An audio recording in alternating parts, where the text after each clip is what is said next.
শুভ সকাল বন্ধুরা, আবার চলে এলাম তোমাদের জন্য একটা নিউ ব্লগ নিয়ে। সকাল সকাল তো একই ডিউটি থাকে, ঘুম থেকে ওঠা, তারপরে মেয়েকে তুলে দেওয়া, তারপরে গোপু সোনাকে অনেক আগেই ওর বাবা অফিসে যাওয়ার আগেই তুলে দিয়েছে গোপু সোনাকে, আর ঠাকুর ঘর লাইট জ্বালিয়ে দিয়েছে।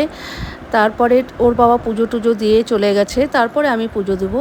এদিকে আমি ফ্রিজ থেকে মাছটা বের করে রেখেছি আর দুধ জাল দিয়ে রাখলাম, কারণ মেয়ে উঠেই বলবে আম দিয়ে মুড়ি দিয়ে খাবো, সেজন্য দুধটা জাল দিয়ে রেখেছি। আজকে ওয়াই ওয়াই বানিয়েছিলাম, ওর বাবাকে সকালের টিফিনে ওয়াই ওয়াই দিয়েছি। আর স্যারের জন্যও আমি রেডি করে রেখেছি, কারণ এখনই স্যার চলে আসবে পড়াতে, তার জন্য স্যারের খাবারটা আমি রেডি করে রাখলাম। এদিকে আমি এক কাপ চা, দুধ চা বানিয়ে ফেলেছি। আর তো আমার খুবই প্রিয় দুধ চা খাচ্ছি, আর এদিকে ঘরবাড়িগুলোও পরিষ্কার করছি, কারণ ভাবলাম না চাটা খাই, এদিকে এগুলোও পরিষ্কার করতে থাকি, কারণ হাতে আর সময় নেই। এরপরে রান্নাঘরে ঢুকলে কি করে যে টাইমটা চলে যায়, মানে কি বলবো, মানে রান্নাঘরেই মেয়েদের আসল জীবন, সত্যি কথা। ওখানেই সব সময় মানে চলে যায়, মানে আমাদের সময়টা। তারপর ওখান থেকে মানে ঘরের সব জিনিস পরিষ্কার টরিষ্কার করে স্নান টান করে গোপোষণার পুজো দিয়ে দিলাম, আর মেয়েকে বললাম তুই স্নান করে আয়, ও স্নান করতে চলে গেল। এদিকে অপর্ণাও চলে এসছে, দুজনে মিলে বেশ মানে খানিকটা আড্ডা মারলাম, অনেক গল্প করলাম। এদিকে স্যারও চলে এসছে, পড়তে বসে গেছে স্যারের কাছেও।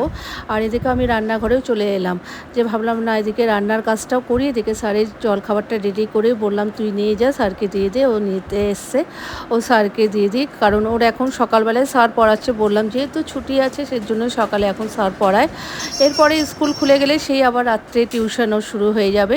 তারপরে অপর্ণা কাপড়গুলো কেচে সব মেলে দিয়েছে, কারণ ওয়েদারটা দেখছি কখনো রোদ কখনো বৃষ্টি হচ্ছে, সেজন্য ব্যালকনিতেও জামা কাপড়গুলো মেলে দিল। আজকে মানে এতটা গরম পড়েছে কি বলবো, মানে রোদ কিন্তু সেরকম নেই, কিন্তু খুব একটা গরম। সেজন্য ভাবলাম না একটু হালকা পাতলায় রান্না করি, সেজন্য আজকে বেশি কিছু রান্না করিনি।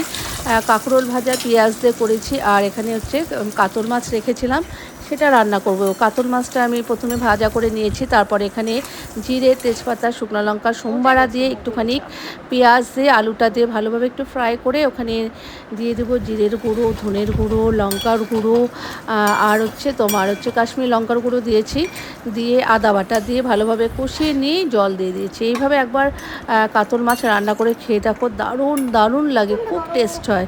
একবার খেয়ে দেখো এইভাবে, তারপরে আমাকে বলবে। আর দেখো আমি রান্না করতে করতে প্রচণ্ড পরিমাণে ঘেমে গেছে, এতটা ঘেমে গেছে কি বলবো।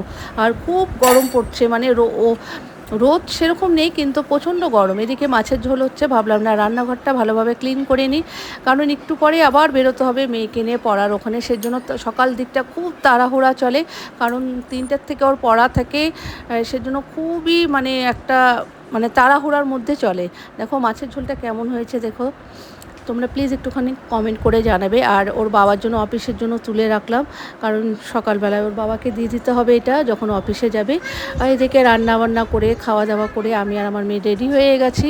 তাড়াহুড়া চলে, প্রত্যেক দিনই একই ডিউটি চলে, তাও তোমাদের সাথে ছোট ছোট ভিডিওগুলো শেয়ার করছি। কেমন লাগছে আমাদের ভিডিও প্লিজ একটুখানি কমেন্ট করে জানাবে।